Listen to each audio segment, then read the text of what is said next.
Previously on Nire. Where are your friends now?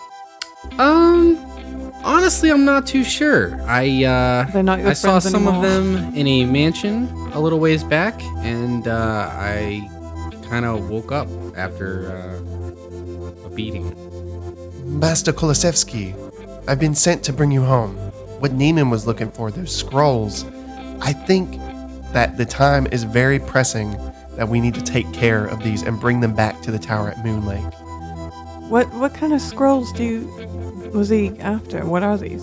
Oh yeah, I have a summary right here. 3 orphans will save the world. 7 blah blah blah. So the so the prophecy says 7 sons will unite against the outcast. 3 orphans save the world. The door opens and you see the dwarf who summoned you, staring in, out of breath. He opened it up and he says, "We need to leave. We have to run." Then with a shriek, he disappears from view and you hear a sickly crunching sound. That is an old friend of mine that may or may not have been taken by the vampires. I'm gonna say she's probably a vampire now. Okay. A gnome vampire? A gnome vampire. I'm going to suggest that we ride horseback if we're all able to. Master Kolosevsky, your family awaits. Welcome to Nire.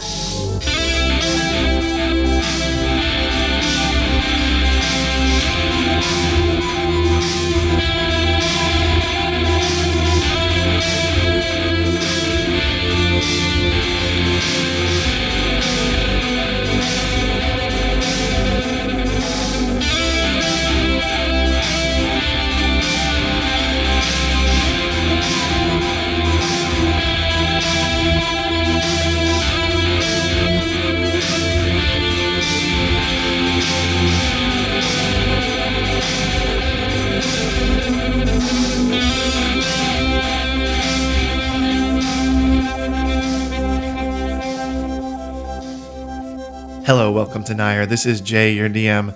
Around the table this way today we have... Amy playing Bijou, the high elf glamour bard. Andrew playing the paladin hill dwarf Reeve Vatevich Kolosevsky. Oh, wow. This is Ian. I'm playing Harry the druid. My name is Aaron, and I am playing Tatsuo, which means female dragon according to the internet, and she is a human samurai. All right, so a couple things before we get started. I re-listened to some of the previous episodes, and Bijou, there was a point when you asked me if you recognized Ralph, and I said no, but I forgot something about your past. So if you want, you can roll either a history or a nature check to see if you would recognize. Ooh, I can choose which one? Yep. Okay, good. I'm going to do history. Still not great. A 12? Okay. So you remember seeing a similar creature in the Feywild. Oh, cool. Like, you don't know a lot about it, but you know, like, that's where it came from. But I want to know. I want to know. You wouldn't know. Yeah. But it's mine. She can choose to tell you. What? Excuse me. Also, I need to know, you guys are carrying the prophecy scrolls with you. I need to know who has them. I do. Okay. Right? Yeah, you can have them. Right. I feel like I would carry the papers. Okay. Sure. Okay. I'm okay with that. Okie dokie. Pokies. As long as I have my giant stone in my pocket. Yep. I forgot about that. Okay. A party of 8 dwarves on horseback surround you as your party winds through the cobblestone streets of Soft Hill. They all wear the same uniform of burnt red with gold trimming and a sigil of a golden sun. Many of the members of your escort, as well as other dwarves you pass, have hair and beards of sun-bleached bronze or gold. The skin around their faces, different shades of browns, and the texture of fine leather. Light from the sun, now blazing in the sky, reflects off of exposed glass corners and walls uncovered from sand almost blinding you, but the escorts pay it no mind. Eventually, they lead you to an enormous glass archway leading into the base of the largest dune you've seen yet. The entry is large enough for all of you to pass through on horseback with room to spare. Upon first entering, everything in the tunnel is shrouded with darkness, but you can feel that you are descending into the earth. As your eyes adjust from the sun, you see a bustling community of market stalls and citizens of Soft Hill bustling to and fro across a glass floor. To your surprise, no torches are lighting this underground city, but strategically placed lenses and mirrors direct and disperse light from the sun coming from the points of exposed glass. So as you guys come in, you kind of stop. All the dwarves dismount. There's another dwarf who's wearing the same uniform, but he has a lot more kind of medals and stuff like that on his jacket. And he's greeting all the escorts as they're all kind of unmounting their horses. What do you do? Do I recognize the man with the medals? Roll a history check. Oh, a history check. Okay. 16. Yeah, you know him from when you were younger. He did not have as many medals when you knew him. But when you knew him, he was kind of like a member of your family guard. Do I know his name? Yeah.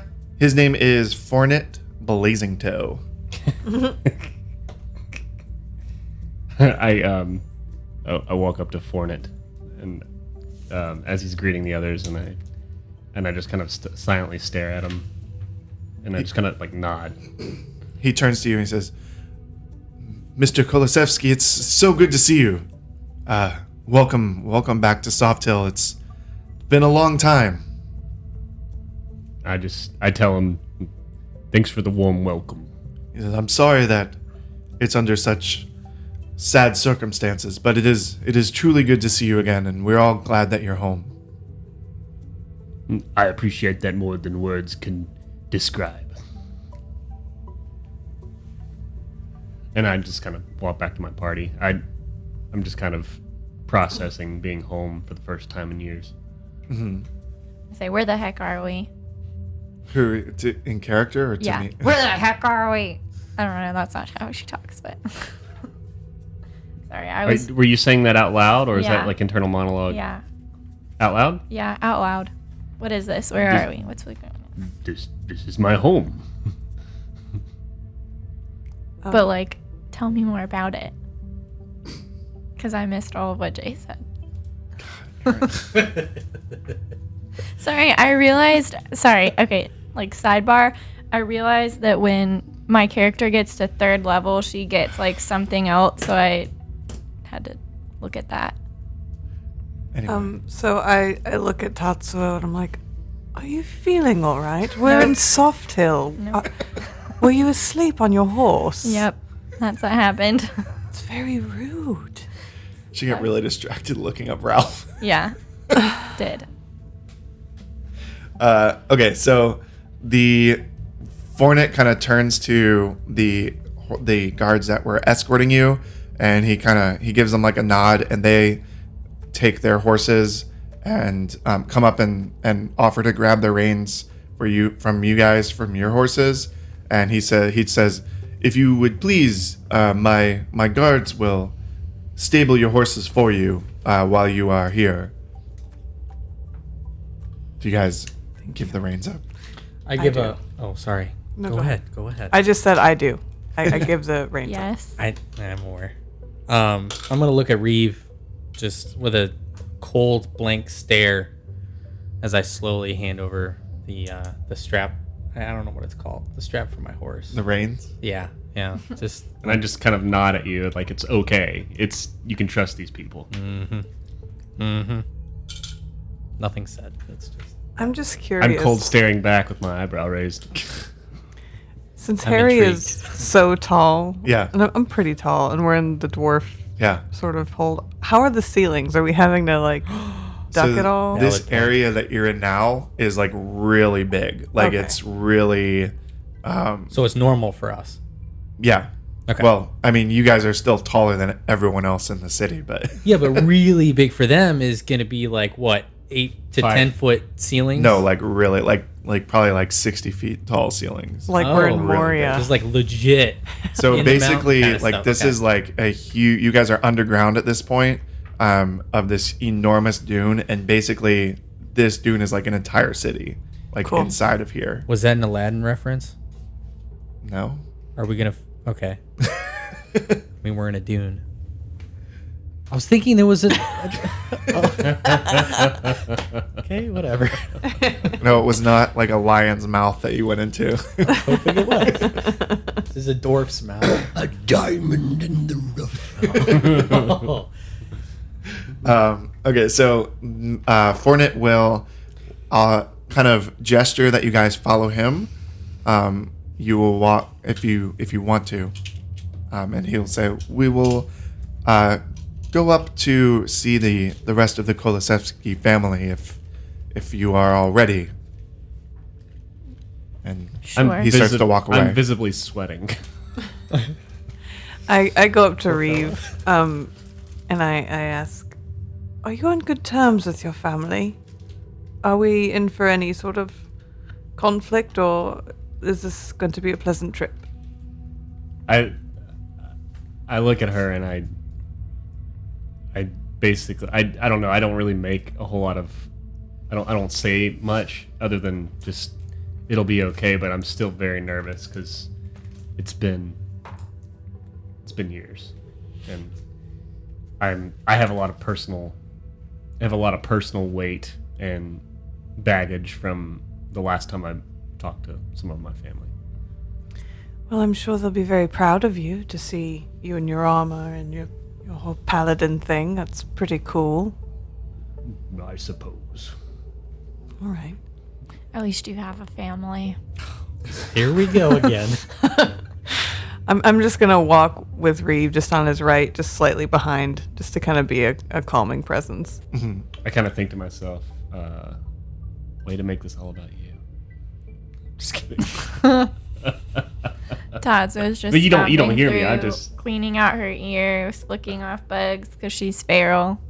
And this is clearly a nice place, and she just doesn't know that's not something to be done.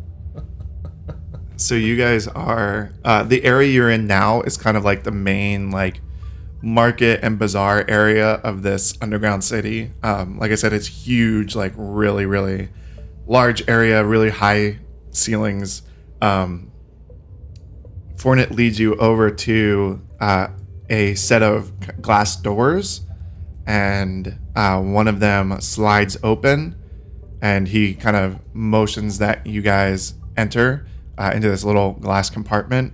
Now, every time you come to areas with like doors or entranceways or everything, until this point, you haven't seen actual doors on. Everything's been open, but they've been guarded. There have been at least like 2 guards kind of guarding every path or pass that you go through. But this is the first time you've seen doors, and they actually kind of slide open. And he kind of motions that you guys go into this glass chamber inside of there. Glass chamber. Mm-hmm. This is new. Is the floor glass? Yeah, everything is. Like, is it sitting on the ground or is it suspended? Can we see 400 feet below us? Yes. Okay. Because real life Aaron hates heights, but I'm going to make Tatsuo also hate this because yikes. Yeah. So she is like, So for most of the ground so far, it's been like it's glass, but it's been so like worn and walked on that it's kind of developed like an opaqueness that you can't really see through. But this area, this glass chamber is pretty clear. Like you can see down, and it's just like black. she like slides in like with her back against the doorway, keep it on the edge, you know, Yeah. and then crouches real low. Harry is gonna accidentally drop his club, and Just wait for your reaction. Because clearly you're uncomfortable and we need to get this out of the way here. So I just drop it. It makes a loud noise. You freak out at all, or? Yeah, she screams like a little girl, which usually doesn't happen. But Okay, good to know. Good to know. I walk very confidently to the middle of the room. It would be about like 10 feet square. The room? Yeah. Little room? Oh, okay. That's yeah. real little. Yeah, I'll just Yeah. gonna be in the middle of that square. Do we have to crouch to get in there? You would have to crouch to go through the door, but the ceiling inside is high enough. What's the height of the doorway? Let's say 5.5 feet tall. You couldn't say 6 feet, could you? No. Son of a I was going to change form to 6 foot so I don't have to duck anymore. Okay, whatever. I'll duck. Oh, wait. How tall are you normally? Like 8 foot or something. Okay, so you would have to duck Holy. inside of the elevator.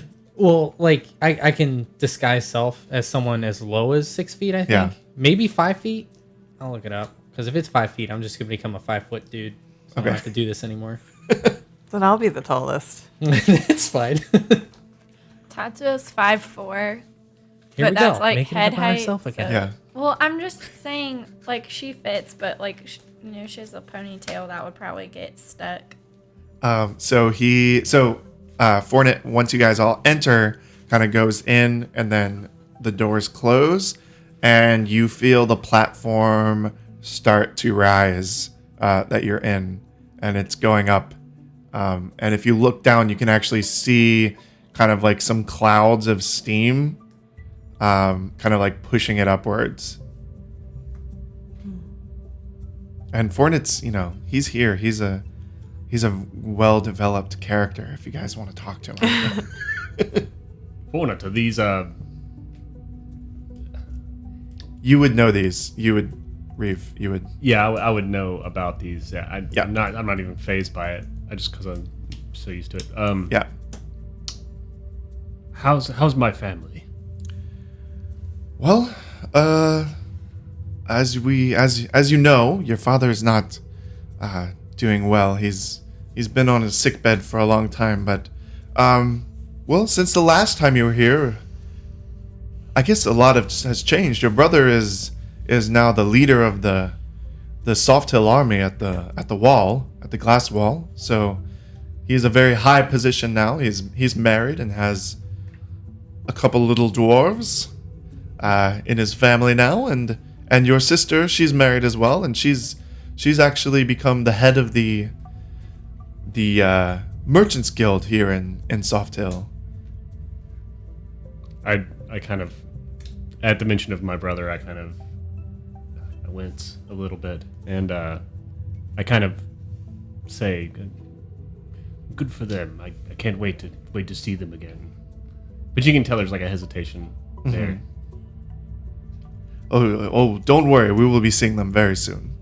You will soon get to meet your niece and nephew as well. I kind of, my eyes kind of brighten for that. Yeah. I'm like excited about that. So What weapons does Fornet have? Like the guards that we've been seeing, what's their typical weapon? Mostly you can kind of see them with generally like hand axes on their side. A few of them will have like larger axes or hammers like strapped to their back. But generally it seems like the kind of normal weapon is a pair of hand axes kind of at their side. Duel? Mm-hmm. I respect that. I'm gonna covertly use my wand of magic detection while we're in this thing Yeah. to see if Fornet has anything magical on him. Okay. Is that anything you have to roll for, or do I? No, it just Okay. happens. Yeah, he's. You actually detect like no magic outside of you guys around you at all. The box Okay. isn't magic? What box? You don't have the box anymore. We gave that away. No, I mean like the glass Oh box. no. Oh, okay. It's just a glass prison that we're all going to die in. Oh, god. dwarves are excellent engineers.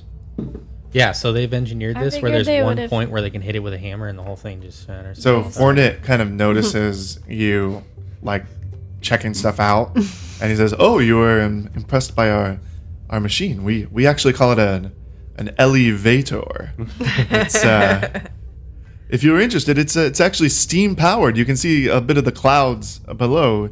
We are able to regulate the amount of air pressure inside of this chamber to allow us to go up or down. It's a great piece of engineering. We're all very proud of it. That's Very impressive. Shakes her head vigorously. She doesn't want to know a single thing about the death box. Like, fingers in her ears. Like I sort of elbow Tatsuo. Tatsuo, did you hear? If they adjust the air pressure the wrong way, we'll just go tumbling down hundreds of feet. She swats at you up and down with her hand, like, no, no, no, no, no, and like winces looking away. No, no, no, no, no, no, no. Did you say you're like 5 feet tall now? I can be 5'2". Are you 5'2", or are you still 8 foot? I'm still 8 foot. I look over at him, and I guess he's kind of. How do you look? I'm pretty hunched, but I'm making it work. Harry, are you You don't look very comfortable. Oh, I'm not. I'm not at all. You could sit down. I mean, it's perfectly safe. Have you seen that chair? I don't even think I fit. I mean, you can sit down on the floor. It's clean. Look, you can see right through it. I'll think about it. Slowly sits down. I'm gonna talk to Fornet. okay. So you mentioned an army at the glass wall. Oh yes. Do you just have them garrison there always, or is there a threat that you are guarding against? Well, the glass wall is a tradition of our army here in Soft Hill for holding back the gnome threat. No threat. What are the gnomes trying to do? What are they up to? Well, they're just skeevy and dirty people, and we don't want them out in the rest of the world. I kind of nudge Cornet and I just kind of like kind of gesture towards Harry. And I kind of whisper to him, his best friend's a gnome. Or was a gnome. He's like, "Whoa, how unusual!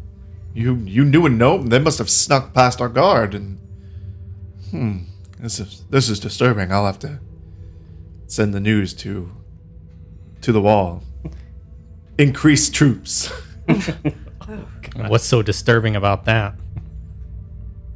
About gnomes? Surely you know they're very tricky. They're a tricky race. You cannot trust them, and they will take advantage of you at any opportunity. Clearly, you've never met one. Well, I've seen a lot of them, but I try not to engage them in conversation. Yeah, I can see that. I have a question.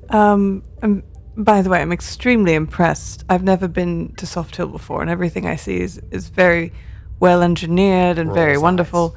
Have there ever been any dwarves who have committed crimes of any kind? Well, crimes as far as petty theft and things like that. Of course, we're a large city. We have such things, but I'm sure you've noticed when you came in the large amount of guards. This is mainly we like to think of it as keeping our honest people honest. We don't have a large crime issue in our city or our country, but that's why we have so many people stationed around to ensure that it stays that way. Has there ever been a dwarf that's been convicted of murder? Ever? In history, of course, yes, but not for quite a few years. What if someone judged your whole race on that one murderer and said all dwarves are murderers? Well, then I would tell them that none of this has happened in the past 10 years, and we have changed. All right. I'm kind of embarrassed. You can tell. I'm flushed. Like, as a dwarf that's kind of explored the world more, I've gotten to know plenty of races, and I've gotten over my stereotypical views. But I know that my my family and my home here have not really ventured out like I have. they still have these closed views, but I still love them. It's just slightly embarrassing.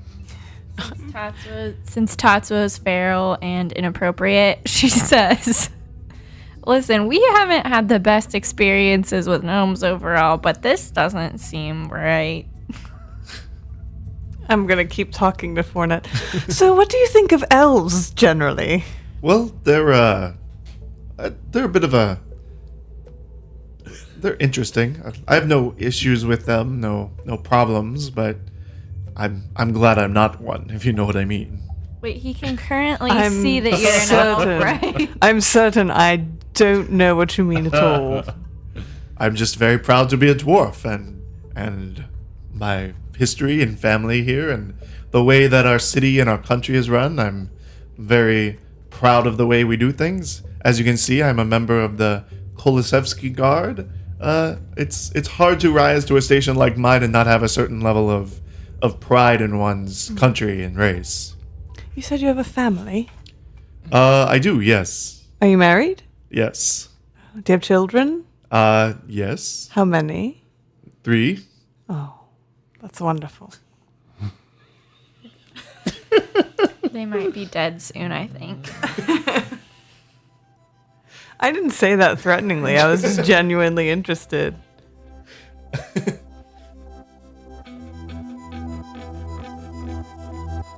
Hey guys, it's Jay. Thank you so much for taking the time out of your day to listen to our little D&D podcast. It means a lot to us. We have a lot of fun making it. It's really great to see so many of you guys interested in downloading it and kind of enjoying this adventure with us. Just a couple things that I would like to let you know about. First of all, I do have some Nire buttons. So if you want a button to kind of show off a little bit of flair for your favorite Dungeons and Dragons podcast, let me know. I will give you one for free if you guys give us a 5-star rating and review on iTunes. Even if you don't use, not iTunes, Apple Podcasts, because iTunes is going away. We just learned recently. So even if you don't use Apple Podcasts, you can go on the website for our show. You can just Google Nire Apple Podcasts and it should pop up. If you shoot us a 5-star rating and review on there, send me a screenshot of it or let me know your username so I can follow up. The best way to get in contact with us will be at Twitter at World of Nire or through our Gmail, worldofnire@gmail.com. Shoot me like a screenshot or something like that on there. We would love to send you a button as a thank you. And that just helps other people find our show and kind of get exposed to it. So it helps us out a lot. And it helps just keep inspiring us to make quality content, I guess. The other thing I want to mention is if you do want to become kind of a part of our show, and if you want to kind of contribute and offer suggestions for things to be included in the show and also kind of get more of a background in the history, you can check out our Patreon. It's patreon.com/World of Nire. We really appreciate everyone who's already a patron on there.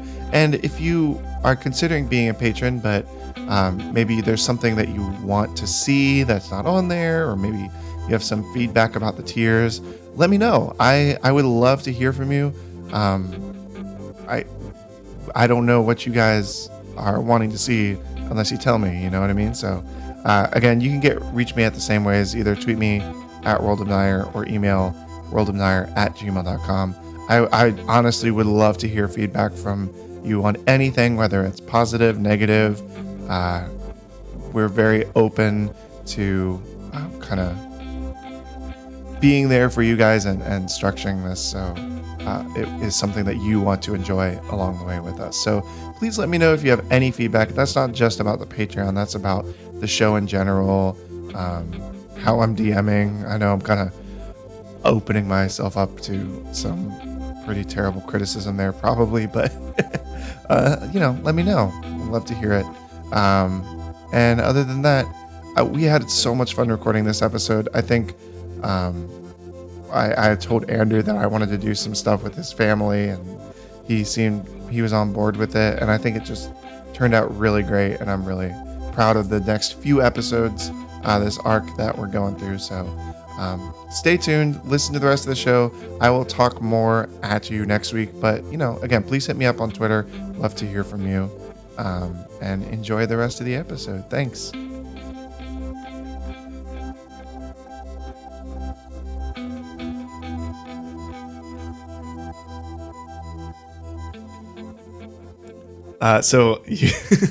The elevator is kind of slowing its rise, and eventually it hits a stopping point, and Fornit opens the doors. He slides Tatsuo it like open. runs out immediately.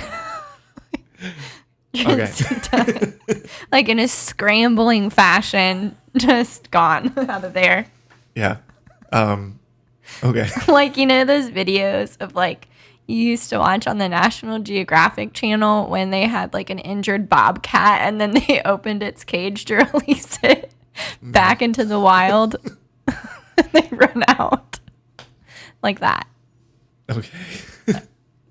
I don't know if I've seen those videos. You've never seen someone release? Okay, well, that's what I mean.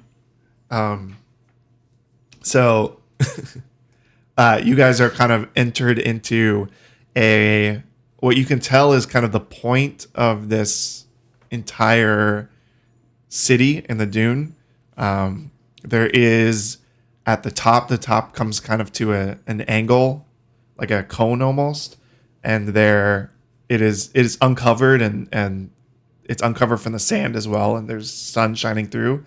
But instead of it being really blinding, there's actually more kind of mirrors and lenses that are diverting and dispersing all of the light, so it doesn't really even seem brighter than it was downstairs.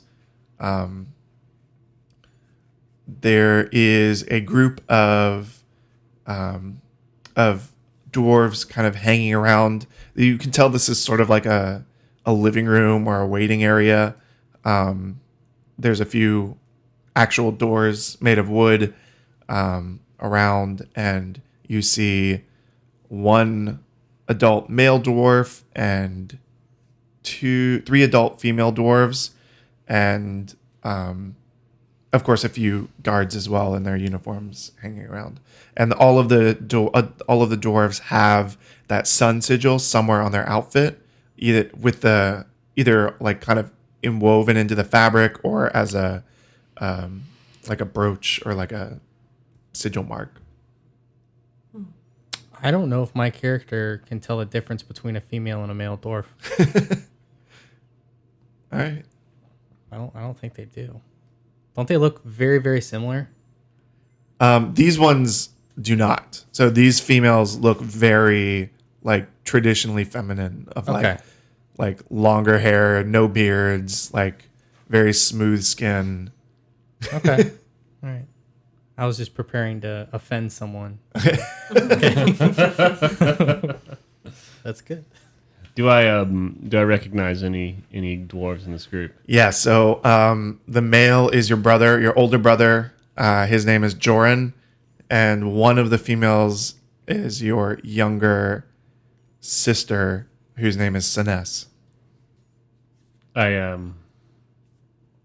My legs are a little shaky. I'm walking. I walk out. I guess we've already walked out of the elevator, right? It's up to you. Okay. I mean, we know Tatsuo is out of the elevator. Yeah. Is it called an elevator? What is it called again? Elevator? Elevator? Yeah, elevator. Yeah. I think he called it an elevator. Sorry. Elevator. Okay, I step out of the elevator, and all right. Yeah. How far away are they outside of the elevator? I guess like 30, 40 feet. Okay. Well, I walk out of the elevator, whatever. I'm just gonna call it elevator. Yeah, go for it. And I kind of try to make eye contact with them, Yeah. like kind of far away, just to see if it's okay to approach, or I don't know. I'm just really nervous, so that's just how it is. Yeah. They all kind of turn when they hear the doors open, and a couple of the women kind of gasp when they see this weird feral human running out of the elevator. In fact, a few of the guards in the area kind of put their hands on their axes, but then they see Fournette step out and kind of like give a very quizzical look, and they're like, "Oh, it's okay. She's just crazy." And the son or your brother turns and he says, "Reeve, it's good that you're here." I walk over to my brother and just kind of greet him. How would we greet each other in this kind of? Well, picked he me. kind of I'm just curious. he doesn't like. I guess traditionally you would like hug or something like that, but Yeah. he doesn't really seem to offer anything. Okay. Well, I stick out my hand and offer my hand as a handshake kind of deal. He shakes it like very kind of briskly and quickly lets go. He's like, I tell him, it's good to see you too, brother. he says, well, I hope things have gotten better for you in the past long years that you've been away, and all I can do at this point is be cordial and just know that while you are here, I will have my guards keep an eye on you, make sure you're not stealing or causing any trouble. I understand, brother. I've changed a bit since I've been gone. I've seen the world and I've learned things, and One of the female dwarfs kind of like scoffs and rolls her eyes, and then she kind of like sits on a couch, like a seating area. I'm just kind of look ashamed. It's visible. I know that I'm hardly, not really, it's not like I'm not welcome, but you can tell there's a lot of disappointment in the room towards me. Your brother says, "Well, I hope that it's true, and I will be the first to forgive you and stand by your side if it is. But just know that it might take some time for that trust to be re-earned." It's understandable, brother. I appreciate you welcoming me back. And I kind of ask him where father is. He gestures to one of the wooden doors that you know to be like your dad's room, basically. Can I see him? He's the doctor is attending to him at this moment. We're all waiting for to make sure he's awake and able to see us. He summoned all of us here tonight, so we're just waiting on him to allow us in.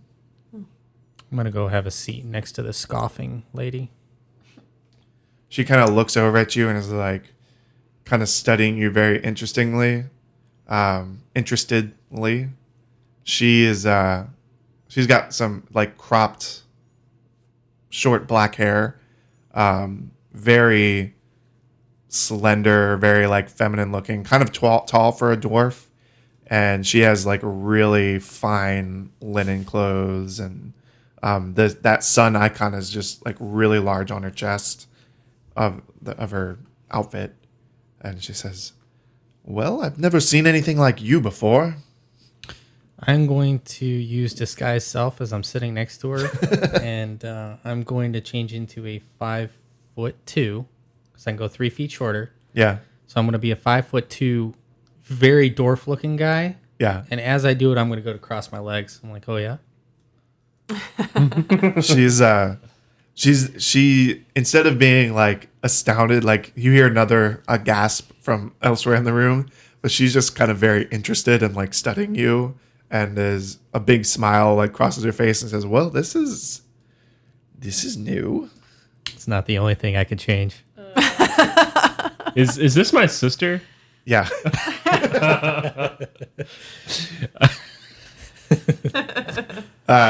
Oh.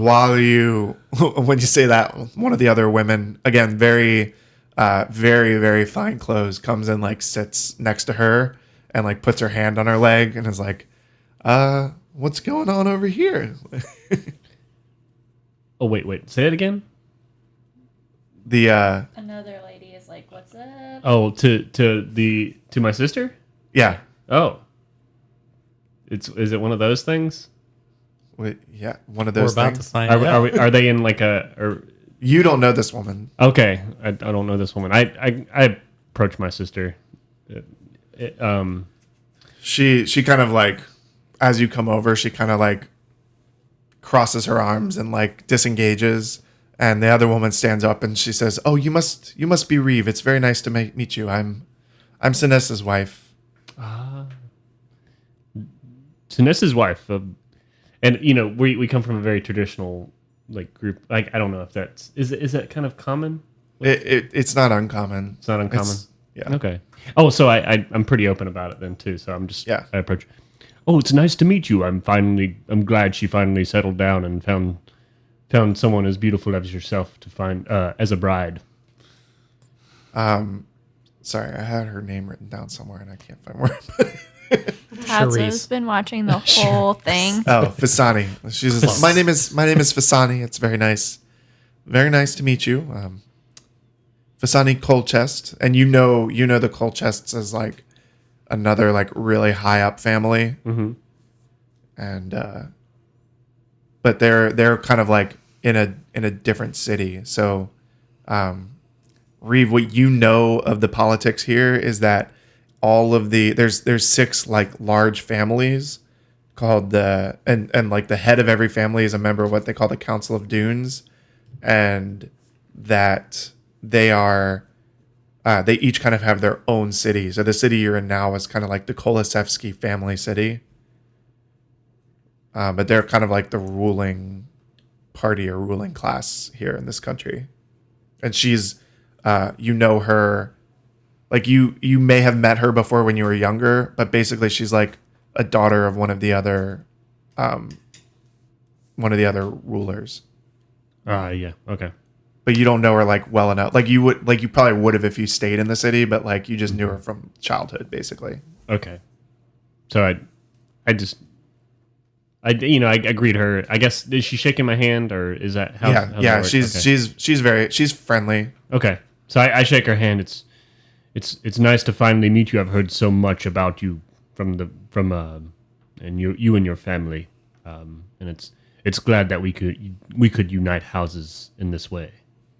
Oh yes, definitely. And I must say it's good to finally meet you. And I've obviously heard a lot about you from your sister as well. So. And I kind of just kind of look down because I know the things that she probably told her. Yeah. Well, maybe one day we'll meet again under better circumstances. But I'm glad you're here. And I kind of walk back to Bijou, and I kind of they made me feel more comfortable than my family has since I've been here. So I'm just going to go stand next to them. I got to get my pronouns right. Thank you. Yeah, I think I did that once last time, and I was like, "Whoops, sorry, I didn't mean to do that." So I'd like to say that as we've gotten into the room and like as soon as we got past the initial introductions, Yeah. I probably took out my harpsichord Okay. and just played something soft and, you know, Yeah. kind of pretty just to kind of fill the space and Yeah. give a calming kind of vibe. Okay. Everyone kind of doesn't really pay it much mind. I mean, you guys, it's up to you how you would. I react enjoyed to it. Yeah. It was nice. Most Thank people you. do. Yeah. These dwarves kind of like Joran turns and he's like, Where's that terrible music coming from? Sounds like elf music.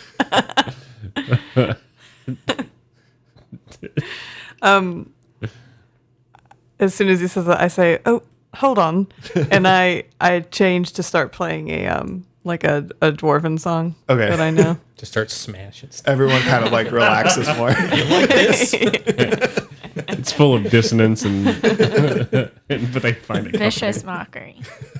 No, it's basically like a like a dwarven drinking tune, but Yeah. I've slowed it down to be like an easy listening kind of a thing. Like a music. Yeah. Like when, It's like the music. like when Dwarven someone, music. Were you playing that in the elevator too? Is that- kind of like when someone on YouTube like does like a piano cover of like a hip hop song. You know what I Yeah. mean? That's kind of like that. Shorty got that. Dun, dun, dun, dun. You know, like they're being stupid and white on the internet. Not really exactly like Well, that's that. a drinking song. It's the Irish drinking song. But it's never mind.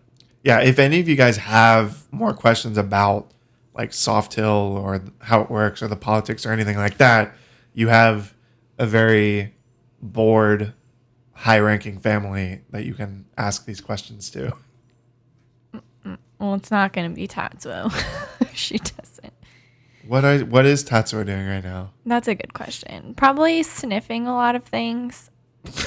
So, What kinds of things? I The don't know. walls? The, like people's hair when they're not looking. Oh. Like, Can you have her do some kind of like investigation role? Because she's begging to be caught.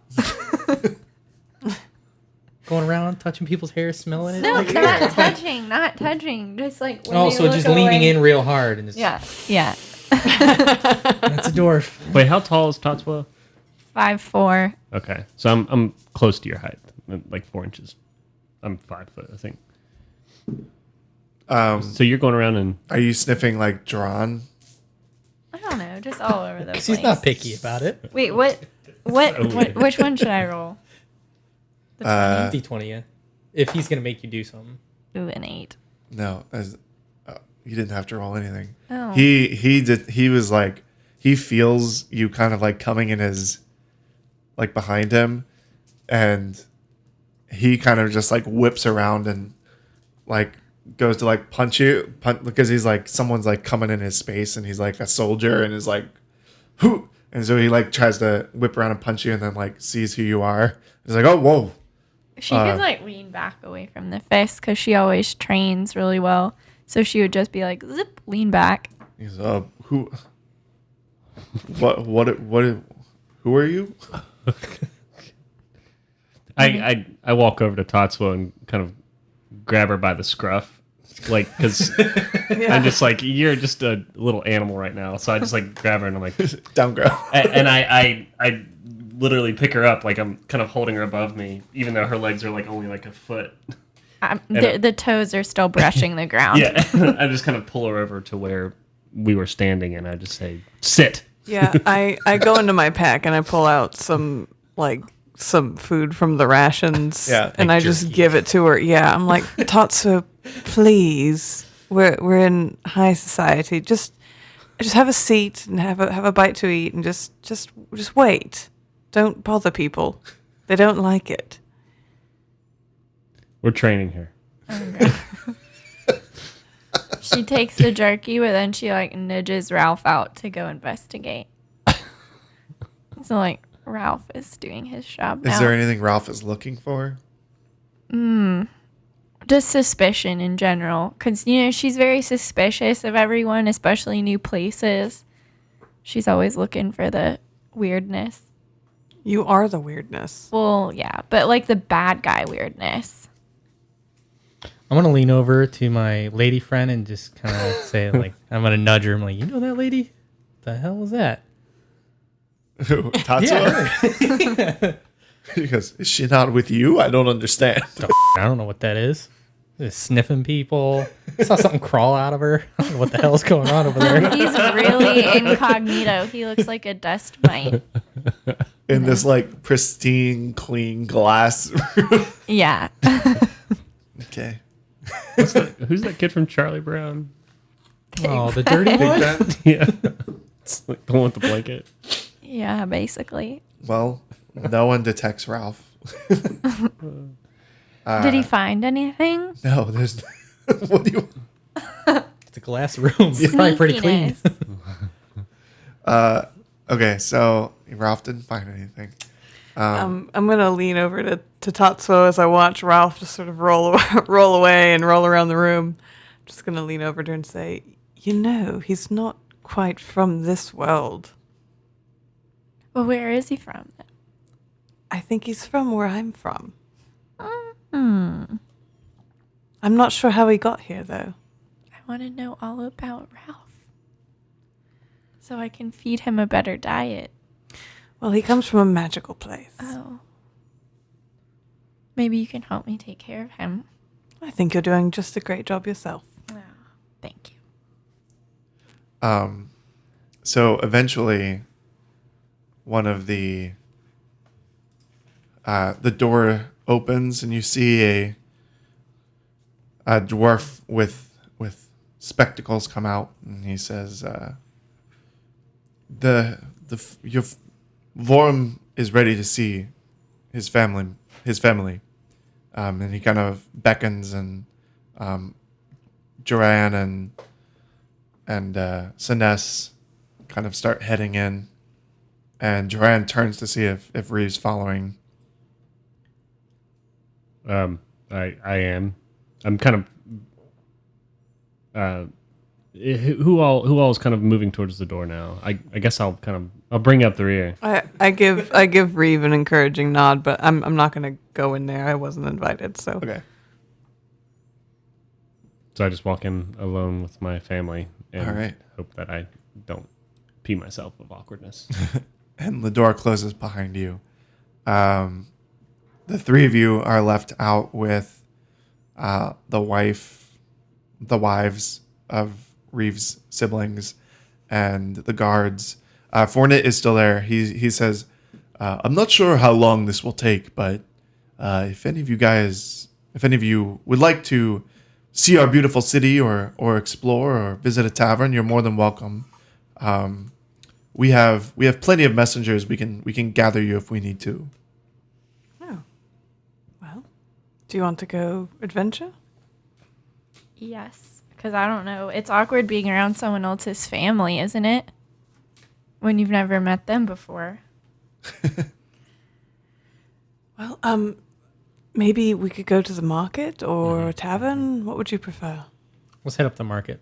Yeah, we're going to go to the market. Okay. I'd like to look at some dwarvish jewelry and crafts. Okay. Crafts. So Fournette opens the elevator again. Tatsuo, are you getting in? Oh, yes. But she is still less nervous than the first time because nothing bad happened the first time, but still very not comfortable. Yeah. Kind of based on the speed that you felt you were moving and how long you guys were in the elevator for before, you can tell that you're very, very high up. Like you guys went, like, since the doors are glass as well, you could kind of see as you're passing different floors, and like you could see floors that looked like residential and floors that looked like production areas and all kinds of stuff. But you are descending back down to the market. Fournette kind of opens the doors and lets you all out at the bottom, and he says, "Well, have a fun time. If you are looking for somewhere to go, there's a really, really nice tavern that my friends and I like to go to. It's just around," and he kind of points and he shows you where it is. It's over there. And then, of course, you're more than welcome to check out all of our beautiful market stalls and check out our fine dwarven crafts that we have. We're very pleased with. And I hope you all enjoy yourselves, and I will send someone to find you when it is time to regroup. Okay. Well, I want to find like a jewelry stall. There's a specific thing I'd like to look for. Okay. I want to try it. So looking at the golden sun sigil on like his entire family and knowing that Reeve doesn't have anything like that. Okay. I want to see if there's like, I don't know if you'd find it like a souvenir shop or like something where you can get like a golden sun. We could probably at least custom order one. Like a brooch or a pendant or just something small. So a lot of the stuff in the jewelry shops and things like that, you don't really see like gold as much. It's more like glass or like fine gemstones. You can find you find like a pin basically that has the sun icon, but it is not like as nice and gold, and it's made out of like some kind of like cheaper like yellow colored gemstones. But that's generally a lot of the merchants, like if you're asking for that, will be like, well, we're not authorized to make Right. those and to sell them. Is there a silver one? Can I find a silver one? Like a silver sun? The one that so the one of the merchants is like, well, I can't sell you that, but I know someone who might. And it's basically like they take you to like a kind of back alley area, and you see someone who opens their jacket and has like all these different like Nice. sun icons inside. But again, they're all like they're kind of gemstones, and you can see like a kind of a ruby colored one, and then you see some cheaper ones that are made of glass or colored glass. Yeah, is there one that's like an amber color glass or something? Or Yeah, there can be like an amber one, and then there's some that are like yellow glass. There's like Yeah. a really nice one that's made with like amber gemstones, and then one that's just like cheaper looking in glass. right. So how much for this amber sun? Well, for the amber sun, I could give you I could let that go for about, let's say, 200 gold pieces, Oh my. made with real gemstones. It's a beauty. We have a lot. We have a lot. I don't. Oh, do you? Oh, you- Because I- I know sorry. you not paying to imbue something for me. I don't have 200. You're cheap. And what about the other one? Well, with these glass ones here, I can let them go for a range of 10 gold pieces to 20, depending on the color and the size. Well, could you do a trade? What are you looking to trade? Tatsuo has an immovable rod Interesting. because she got it on the ghost ship. I was just listening to that episode again, and I remembered that I had that because I totally forgot. But she has Is a magic item? We don't. it's a magic item. It's called a movable rod. Interesting. I got one of those. We don't see these very often in Soft Hill. We don't have a lot of. I could fetch a pretty penny for this. So we'll trade this for the gold, the nice one, the nice one. Let me check and see what that would like. Because I feel like 200 Retail gold for. is a really high price anyway. Especially for a souvenir. Yeah. I'm assuming it's not just a souvenir, but And I have no idea what one does with an immovable rod, so. It's pretty cool. yeah, does you it shouldn't give do? it away. Well, it's her choice. I don't know what it does. What does it do? It this flat iron rod has a button on one end. You can use an action to press the button, which causes the rod to become magically fixed in place until you or another creature uses an action to push the button again. The rod doesn't move, even if it's defying gravity. The rod can hold up to 8,000 pounds of weight. More weight causes the rod to deactivate and fall.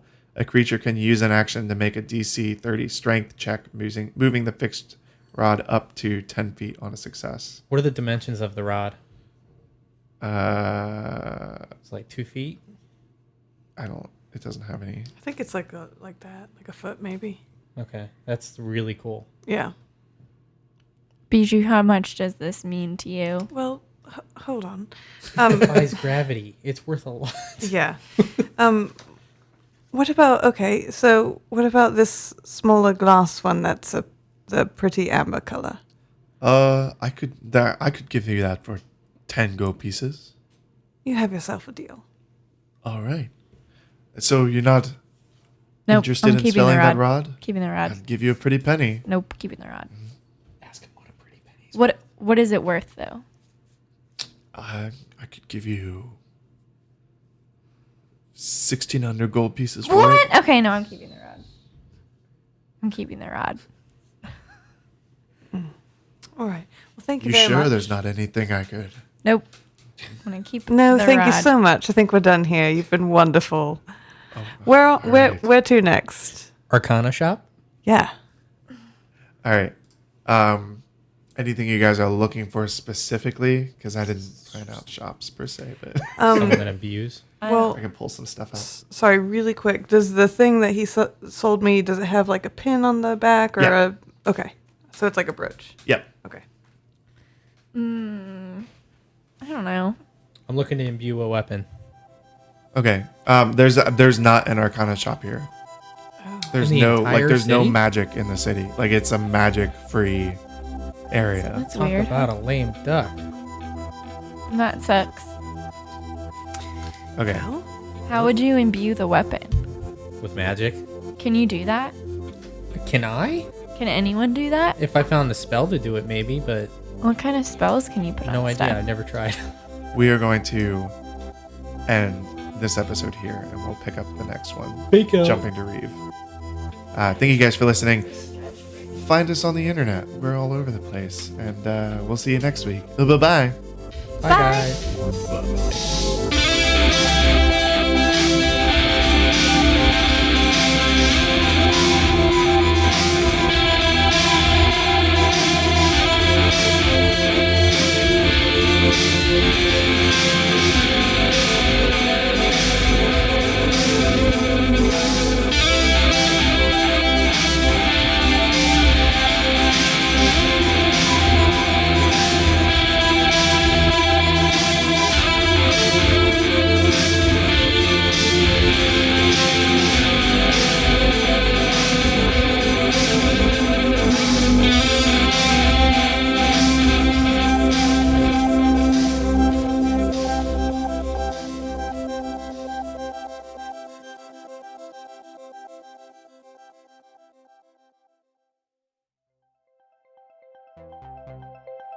Shoulder. Cats. Radio.